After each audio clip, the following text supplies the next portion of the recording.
Salut les traders, c'est Watao avec vous pour rider les cryptos. Nous sommes le samedi 31 octobre 2020 et ma foi, je suis très heureux de vous retrouver sur cette vidéo hebdomadaire, même si j'ai beaucoup hésité à enregistrer, parce qu'il se trouve que ça y est, j'ai été rattrapé par la Covid, hein, c'est officiel, j'ai fait les tests, etc. Je suis très fatigué, je vous avoue, donc ça s'entendra peut-être dans la vidéo. Et aussi, même si je suis toujours prudent, je vous appelle encore plus à être prudent avec tout ce que je vais vous dire aujourd'hui, parce que je suis pas tout à fait dans mon état normal. Et d'ailleurs, j'ai pas tradé cette semaine parce que bon, voilà, j'avais pas les idées claires. Donc, en plus, on est quand même toujours sur un mouvement haussier continu. Et là, on vient de péter les 14 000 dollars. Donc c'est plus simple de rester dans mon investissement, hein, dans mes bitcoins qui se valorisent tout seuls, plutôt que de prendre différents trades risqués alors que j'ai pas les idées claires. Donc vraiment gros warning par rapport à tout ce que je vous dis aujourd'hui. Voilà, je suis pas au top de la forme et j'espère vraiment que ça va aller mieux rapidement. Alors, tout de suite, on va commencer avec Renko. Avec Renko, voilà, hein, c'est ce que je disais. On est que sur des bougies vertes. Petite faiblesse là, ces derniers jours. On fait ces deux bougies rouges qui auraient pu être un signal de retournement. Néanmoins, regardez, on avait percé cette résistance au 13 358. Alors, comment on l'avait déterminé? On l'avait déterminé ici parce que ça correspondait, voilà, à ces niveaux-là et là, long terme. Donc on l'a percé, on est venu reprendre appui dessus pour continuer un peu plus haut. On est allé jusqu'aux 14 000 dollars. Donc là, ça se voit pas puisque en fait c'était un peu plus tôt dans la journée et qu'on a déjà reperdu ces niveaux-là. Et vous voyez, les bougies sont en vert clair parce qu'elles n'ont pas fini de se dessiner du point de vue Renko. Donc ces bougies, elles ne passeront en vert foncé que lorsqu'on aura clôturé la journée. Donc si on clôture la journée aux 14 000, eh bien on viendra ici sur cette résistance-là. Sinon, ça veut dire qu'on aura rejeté au niveau du prix du point de vue daily en Renko. Ok?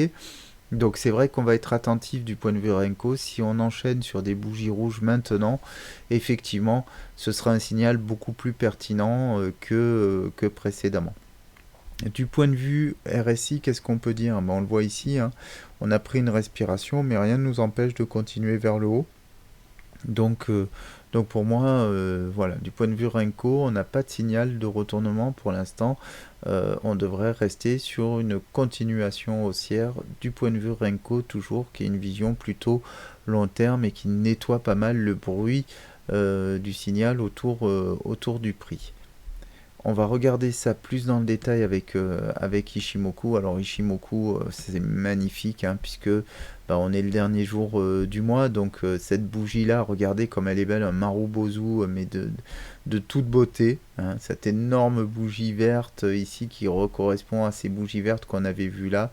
Bon voilà, ça c'est vraiment magnifique. On a un mois d'octobre magnifique. Franchement, j'espérais pas qu'il puisse être aussi beau. Maintenant, quel est l'enjeu ici? Ça semble évident, mais on va quand même s'y arrêter 2 minutes. C'est que, regardez, si on clôture ici, voilà, on clôture pile poil sur ces corps de bougies là, ces corps de bougies mensuels. Donc là, on est sur les niveaux de 2017. Ce sont vraiment des niveaux ultra pertinents. C'est la mèche ici de juin 2019. Donc si on clôture au-dessus, c'est un signal qui est très franchement hyper haussier, hein. Donc corps de bougie ici, corps de bougie là, Chikou ici, hein, qui est sur ce niveau-là, mèche de 2019 et corps de bougie de 2020. Voilà. Si ici, ce soir, on termine sur ces niveaux-là de prix, et je pense que le market maker va faire en sorte qu'on termine sur ce niveau-là de prix, ce sera un signal mensuel long terme extrêmement bullish. Alors ça veut dire quoi derrière? Est-ce que ça veut dire qu'on va tout de suite faire tout le monde? Pas forcément. On peut parfaitement avoir un petit mois de novembre un peu plus bearish avec pourquoi pas un doji et une respiration sur le mois de novembre-décembre. La fin d'année est souvent un peu rouge et aller venir ici prendre un peu la respiration avant de repartir plus haut, ce serait pas étonnant, mais on peut aussi avoir une continuation haussière avec un magnifique bull run de fin d'année. Ça, on va voir en fonction aussi de ce que font les indices et ce que donnent les élections américaines. J'avais pas vu que ça correspond aussi à ce niveau-là de Chikou, quoi. C'est assez incroyable ce niveau des 14 000 dollars là, voilà, c'est vraiment le niveau clé. Vous remarquez aussi hein, ici, si on prend les ratios, hein, on est vraiment, ici on était vraiment, les 10 000, on était vraiment pile poil, on était à mi-chemin de ces deux niveaux, donc 10 000 c'est vraiment, c'était le milieu du gué, on l'a vu, on est passé ici 14 000, on est au-dessus, et 6 000, 6 500 ici, on est voilà, pile poil entre les deux avec les 10 000. Donc venir reprendre appui sur les 10 000, pourquoi pas. Mais après, si on s'extrait des 14 000 dollars, ben, c'est vraiment to the moon. On regarde tout de suite en hebdo. Alors oui, non, avant de terminer sur ça, croisement Tenkan Kijun. Pour être vraiment bullish très long terme, ben, il ne reste plus qu'à la Tenkan et à la Kijun de passer au-dessus du nuage et au nuage à switcher définitivement au vert. Et là, c'est vraiment une très longue période de boule qui s'annonce. En hebdomadaire, hop, tout de suite, bah, qu'est-ce qu'on constate? Bon, bien sûr, tous les signaux sont toujours au vert. Hein, la Chikou au-dessus du prix, au-dessus du nuage, complètement libre. Je vais pas le répéter. En fait, je vais vous répéter ça tout le temps. Tout est vert, tout est au vert. Seul signal bearish, bah non, j'ai envie de dire en weekly, il n'y en a pas. Il n'y en a pas. Hein. J'allais dire divergence, mais il n'y en a pas. Il n'y a pas de divergence ici, donc tout est au vert en weekly, continuation haussière. Par contre en daily, effectivement, là on commence à voir de la divergence entre ce plus haut et ce plus haut ici, hein, bien sûr au niveau du RSI, on fait de la divergence en daily. Donc à voir ça va tourner, mais voilà, on semble un peu au bout d'un cycle, mais ça c'est que de la divergence, j'ai envie de dire, du point de vue Ishimoku, on reste sur une continuation haussière, on n'a pas encore, je parle du point de vue Ishimoku pur, de signal de retournement de cette tendance. Hein. Le nuage est vert, et rien ne nous indique qu'on va se retourner. Vous savez que Ishimoku est un peu tardif, donc en plus le RSI c'est pas un signal Ishimoku. Donc on regardera plutôt dans Elliott Web ce que ça nous dit en termes de cycle. Dans le 12 heures, pareil, tout est au vert, on continue dans le vert. Alors après, on peut aller s'amuser à chercher, voilà, on voit les niveaux de résistance hein, euh, qui, qui sont les mêmes qu'on a vu dans les unités de temps supérieures. En tous les cas, si ici on a de la faiblesse, vous voyez, vous pourrez avoir comme target pour acheter les dips ou si vous avez une target de short, si vous décidez de shorter le top ici ou si vous l'avez fait, si vous avez pris le top ici, bah, les targets elles sont au niveau ici de la Tenkan et plus probablement de la Kijun ici, de ce plat de Kijun là, ce petit plat de Kijun qui va être une target ici pour une éventuelle baisse. Hein. On a quand même 2000 dollars quasiment à aller chercher ici sur un short ou alors premier niveau ici 13 500.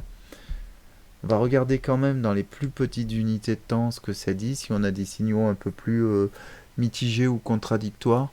Pas vraiment.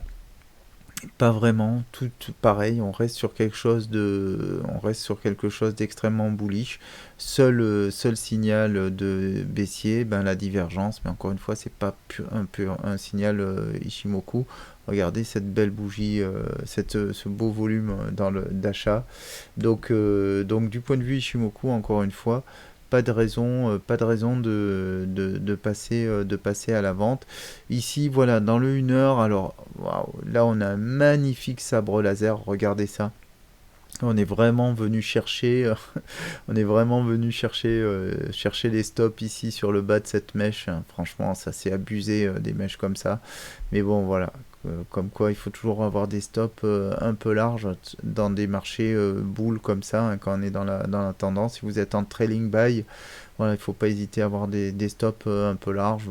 Bon, après, si vous prenez bénéfice, c'est toujours plus confort que si vous êtes, que si vous êtes mis à shorter avant et que là vous êtes fait prendre dans ce mouvement à la hausse, quoi. Si vous avez ici shorté et puis que vous êtes fait prendre sur cette mèche, et forcément c'est moins confortable. Voilà, un peu plus de faiblesse, on le voit ici au niveau du prix, puisqu'on vient tester la Tenkan dans le 1 heure. Donc effectivement, si on passe sous la Tenkan, eh ben, on peut se dire que la Kijun ici va être une target probable. Et si on passe la Kijun là, il n'y a pas grand chose qui nous empêche de venir ici retester le nuage.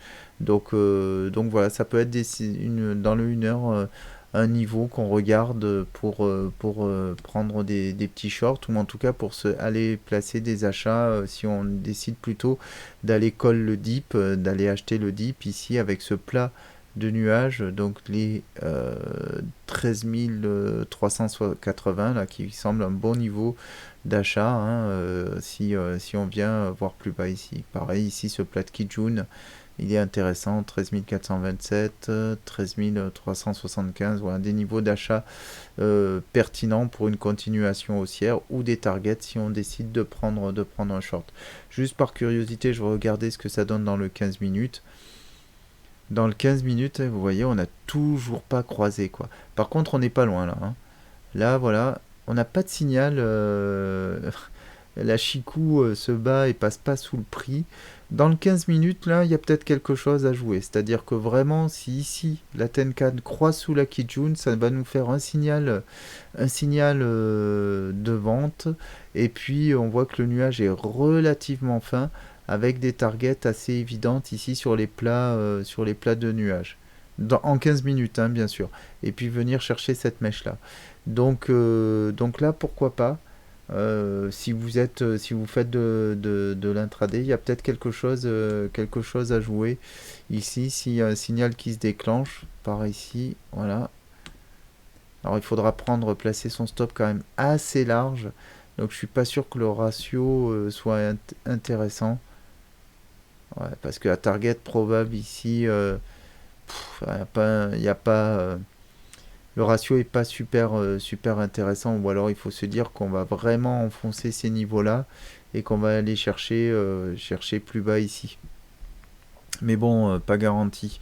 Donc écoutez, voilà, moi je vous encourage pas forcément à shorter à ce niveau-là, ou alors vraiment prendre, si vous pouvez trader sans frais importants, ici, on se dit qu'on va pas venir rechercher au-delà de ce plat de Tenkan et qu'on va jouer effectivement le retest ici de cette mèche là, puisque là on a une grosse défense et qu'on a ce plat de nuages ici, c'est très défendu. Donc se dire que ici on va jouer ce truc là, mais bon, vous voyez, le ratio gain risque il n'est pas super intéressant. À la rigueur, il vaut mieux se placer ici à l'achat pour une continuation haussière. Par contre, si d'aventure on vient casser ce niveau là, effectivement on pourra se poser des questions et regarder un petit peu plus vers le bas. Ok. Allez, on va tout de suite regarder dans Elliott Wave ce que ça nous donne. Alors, Elliott Wave, oulala, on est fou. Bon, Elliott Wave, on va essayer de faire des choses un peu clean aujourd'hui. De toute façon, vous vous rappelez, on est vraiment maintenant dans une situation haussière. Donc, on avait replacé la semaine dernière la vision haussière comme ceci, avec la 1, 2, 3 ici très longue en jaune, on voit pas le haut de la 3, et puis une 1, 2, 3 ici en vert qui est en train de se faire, et vous voyez, depuis la semaine dernière, ben, on a déjà fait plus de la moitié du chemin qu'on avait identifié. Ça me fait penser, en voyant là les achats que j'avais notés, que MicroStrategy a annoncé à nouveau des achats. Donc voilà. Euh, Tiens, toujours la divergence ici. On va le supprimer, ça sert à rien. On regardera les divergences plus dans le détail. Donc voilà notre vision globale. Hop. notre vision globale. Par contre, oui, pourquoi j'ai fait ça? Voilà, parce que ce que je veux voir, c'est mon niveau ici de ma target de 3. Donc, ici, hop, objectif de la 3. Et là, je me suis mis un peu n'importe où entre les 161,8 et les 200. Donc vous voyez, vague 3, hein, on est sur une impulsive standard. Donc on voit qu'on a 161,8, 200, 261,8, 423 comme target de 3. Écoutez, je vois pas pourquoi on ne serait pas sur les 200. Les 100, on les a en tout cas enfoncés ici. Donc 161,8 ou 200, ça reste les futurs targets de cette vague 3. En attendant, une 4. Et on va regarder tout de suite dans le détail comment on se situe par rapport, à ça, sachant qu'on a bien enfoncé les 100 et donc on serait plutôt sur une continuation, mais ce qui ne nous empêche pas ici de revenir un peu faire des choses comme ça, puisqu'on va voir qu'on a également des impulsives et qu'on veut voir cette 3 se découper aussi en une impulsive en 1, 2, 3, 4 et 5, hein, bien sûr, bien évidemment. Alors, on va regarder ça dans le 12 heures. On va bien nettoyer le graphique pour avoir des choses hyper claires. Hop, on se met en auto. Voilà, on va enlever cette box qui ne nous sert plus à rien. Alors, on parlait de la 2 vers la 3 ici. La dernière fois, je pense que ouais, j'avais enlevé les aimants parce que l'aimant me rend fou, hein, à chaque fois. C'est vraiment le bordel. Par contre, ici, c'est pas ultra clean du coup. Ce qu'on avait dit. Voilà. Ici, par rapport à ces niveaux-là. Essayer de replacer un peu tout ça proprement. Voilà. Déjà, on va y voir un peu plus clair. Ici, donc, celle-ci, si je me mets en 4 heures, attendez. En fait, je me demande si ça sert à quelque chose de garder tous les sous-décomptes ici. Je vais supprimer ça. Voilà. Je vais les nettoyer au fur et à mesure. Donc, et on va rester sur une vision un peu plus large. Ok, regardez ma 1, 2, 3, 4, 5. Alors, 1, 2, 3, 4, 5, je vais la passer en gros. Mon impulsive ici. Voilà, puisqu'on est en train de regarder ça. Donc, cette impulsive ici, ce que je me dis, c'est que, évidemment, ici, 1, 2, 3, 4, 5, on a explosé ça. Est-ce qu'on a fait... J'avais dessiné une ABC ici, cette ABC, on n'est pas vraiment allé chercher plus bas. Donc, est-ce qu'on a fait quelque chose comme ça et qu'on est sur une 5, ou est-ce que plutôt on est sur la prolongation de ma 3 ici, comme ceci. Alors, on va regarder ça tout de suite. Ce qui est certain, j'ai envie de dire, c'est que j'ai plus envie aujourd'hui de faire quelque chose par rapport donc à cette 3, à me dire effectivement elle est plus puissante que ce qu'on avait vu. Ici, elle-même se découpait en 1, 2, 3, 4, 5. On voyait que ici, cette 3, elle était assez petite. Et quand je vois maintenant le développement qu'on a eu, j'ai plus envie de faire quelque chose comme ceci. De me dire que ma 3 vient chercher jusque là. Et ma 4 ici. Voilà. Avec un retracement qui devrait être, j'ai envie de dire, dans les 23,6. Voilà, pile poil les 23,6, qui est tout à fait logique pour une vague 4. Donc on semble plutôt être comme ça. Après, il faut que je regarde ma target de ça n'a plus lieu d'être. Voilà. Il faut que je regarde ma target de 5, pardon. Qu'est-ce qu'elle donne, puisque là je l'ai placée comme ça, mais est-ce que ça correspond à une target? Est-ce que ça fait une 5 toute petite, hein, Vous avez compris, donc une 5 ça doit faire au moins 100%.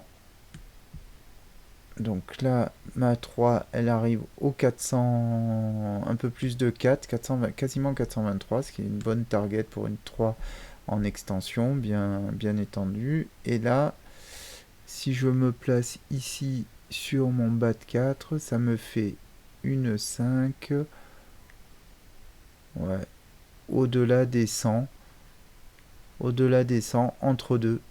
On n'est pas au 161,8, donc moi j'aurais plutôt tendance à me dire il faut ici aller chercher un peu plus haut, parce elle est un peu faible. Elle est un peu faible pour une 5, mais bon, après une extension comme ça, on peut avoir une 5 qui soit plutôt faible. Donc pourquoi pas dire qu'on a ici notre 5, mais bon, c'est vrai que j'aimerais plutôt qu'elle fasse voir quelque chose comme ça au 161,8. Ce qui voudrait dire qu'en fait, on pourrait aller chercher un peu plus haut les 14 000, les 14 300, voire carrément bien plus haut. Parce que si on fait ça, c'est au 161,8. Mais si on dit que la 5 va encore plus loin, va au 200, vous voyez, on peut aller au 14 500. On va regarder la target de 3. Je la reprends, on l'a déjà vu tout à l'heure, mais hop, par rapport à ça. Je préfère faire plusieurs fois. Ici, ça me fait des 3, ouais. Alors que ma target de 3, elle pourrait aller jusqu'au 423.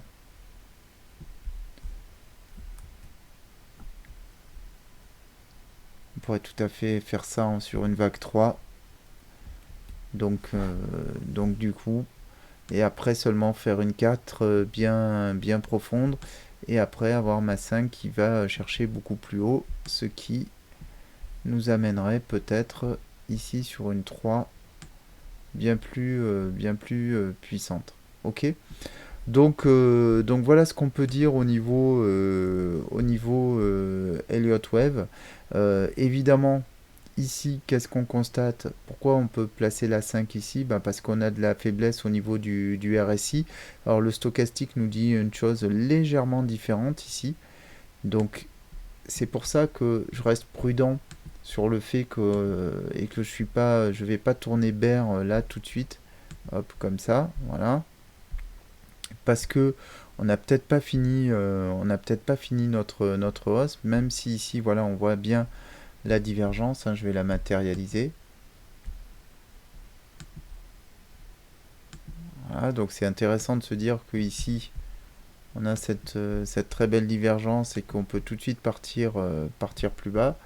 Mais pour mémoire, si vous avez tradé cette semaine, bah, ici vous aviez exactement la même divergence. Et ceux qui ont pris le short ici, bah, ils ont joué une vague 4, c'est tout. Donc là, c'est pas vendu. Et rien n'empêcherait ici de refaire une ABC. Alors je dis pas que c'est le scénario probable, hein, mais je dis qu'il est possible de faire A, B, C, d'aller chercher les 38,2. Hop, on va le faire comme ça. De faire quelque chose comme ça. Et de continuer vers le haut. Ce n'est pas un scénario totalement improbable. On pourrait tout à fait avoir ça. Il faudrait regarder. Alors par contre, ça, on va le valider. Est-ce que c'est possible? J'en sais rien. Il faut que je regarde si, en termes de retracement... Vous voyez, regardez. Ça fait pile poil 123. Donc ça nous fait pile poil une flat.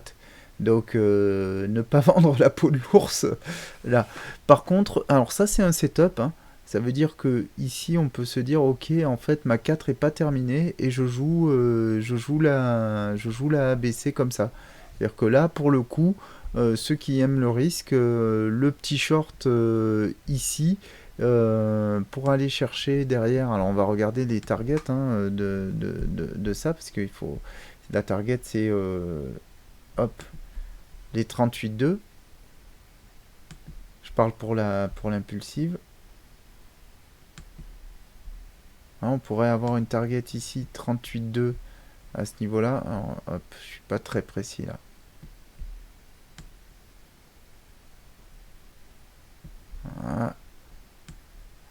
pourrait parfaitement jouer les 38,2 ici, avec cette flat, ce serait pas mal. Ce qui me fait en objectif de flat.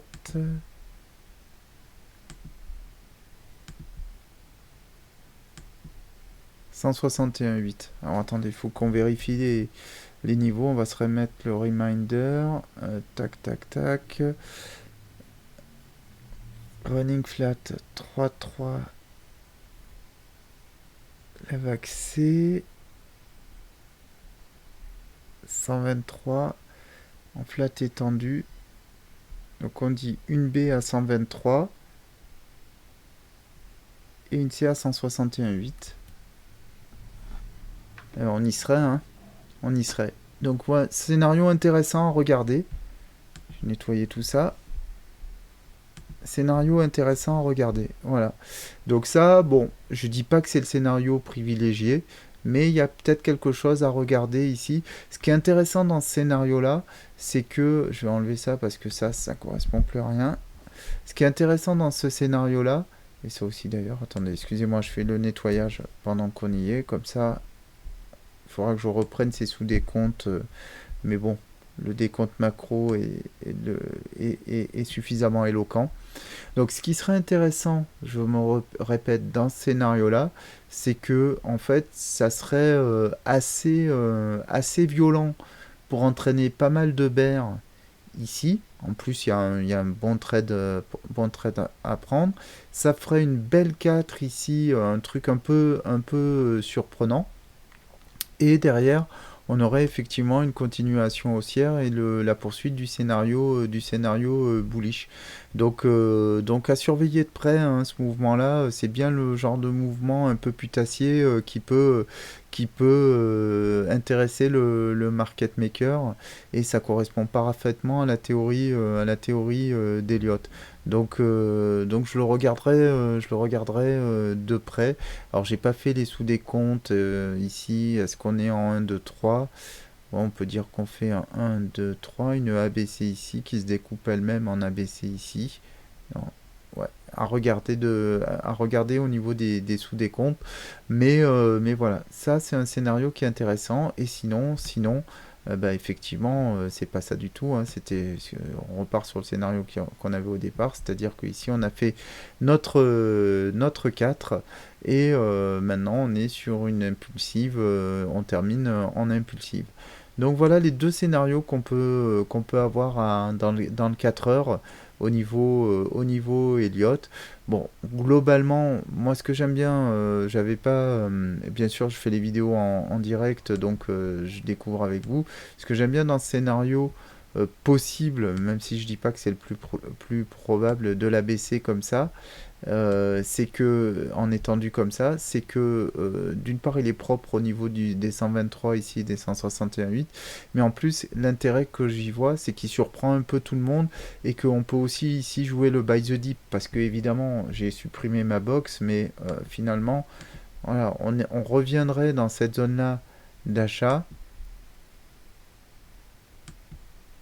vous voyez, qui a été hyper travaillée, donc je pense qu'elle va être défendue par les acheteurs, par les boules ici, hein, puisqu'elle a été hyper défendue ici, ce bad box. Donc ça va être, ça risque d'être une zone assez défendue. On pourrait venir ici prolonger un petit peu ici au 12 700 avant une poursuite haussière. Donc occasion de buy les dips ici. Donc si vous prenez un short maintenant, ne vous emballez pas. Prise de profit rapide et et on reste prudent avec le levier. Ok, bon, merci les traders, j'espère que j'ai dit des choses pertinentes, j'espère aussi que je vais aller mieux d'ici la semaine prochaine avec un peu plus la pêche. Merci encore de votre attention, bon week-end, stay safe et à la semaine prochaine, ciao.